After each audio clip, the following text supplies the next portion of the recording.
a tabbata Allah zai taimake mu kuma Allah zai taimaki ƙasar nan a samu tsari wanda zai fitar da ita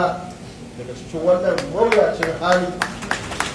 da al'umma suka samu kansu kuma kowa ya san da ni duk wanda ka tambaya zai gaya maka magana sai shugabanci shugabanni ba a gane ba ko ba a iya ba ko kuma fahimtar kenan abinda ake yin shi ake so shi ake duk wannan muna ta ƙoƙarin gyara nan da ke kira a gare ku da in kun zaɓi lokaci musamman wanda suke da littafin blueprint abinda muka yi niyya ne wa Najeriya ka je ka karanta ka ga me muka ce ne akan maganar subsidy kowa yana yi zai cire mu a cikin littafin da yana nan kuma na tabbata ba dukkanin kuma mafiya yawan suna da shi ai abinda muka ce shi ne kar ka taɓa subsidy abinda aka fara yi ka tafi ka je ka yi tsari dukkanin cuwa-cuwa da ake yi da ta'asa da ake yi wanda kowa ya sani na ya kamata gwamnati ta fara fita in ka ce ana zuwa da jirgin ruwa sau biyu sau uku ana rubuta shi guda ɗaya ne waye zai iya tsayar da wannan ai gwamnati ce in ka ce ana kai tanka ɗaya a rubuta ta sau uku ko sau huɗu ko sau biyar waye zai iya hanawa ai gwamnati ce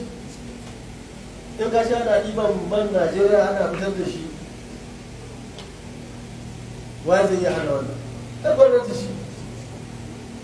idan gwamnati ta isa gwamnati idan da aka ce kar a fitar da shi kowa ƙarƙashin garbar shi duk abubuwa da suke abubuwa ba daidai ba duk wani ne kuma guri shi kai in ba an samu tsari mai kyau ba haka al'umma za ta shawa kuma babban matsalar shi ne shugabanni suna sama talakawa suna kasa wadda ta ce babban matsala kuma na faɗa sunan yunwa sai mutum ya rinka ji kamar a lahira ko a wani ƙasar da ba ake domin kai mai yunwa ba zai ga baka gan shi ba ba za ka gan shi ba zai matso da kai ba kusa da kai sai ka ji kamar almara ba su sani ba saboda siyasa ce mafiya yawa ta sama ake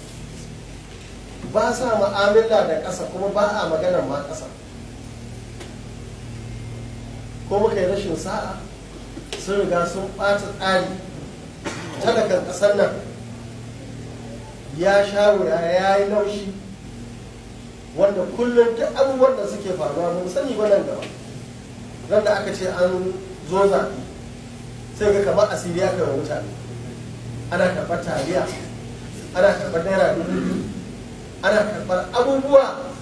waɗanda suke musu taga kana sun karya ba mutum ya je zama da mutuncin su da an waye gari a Najeriya kai ka san mutanen da ba mutanen kirki ba kai ka san mutanen nan ba masoya ba ne manyan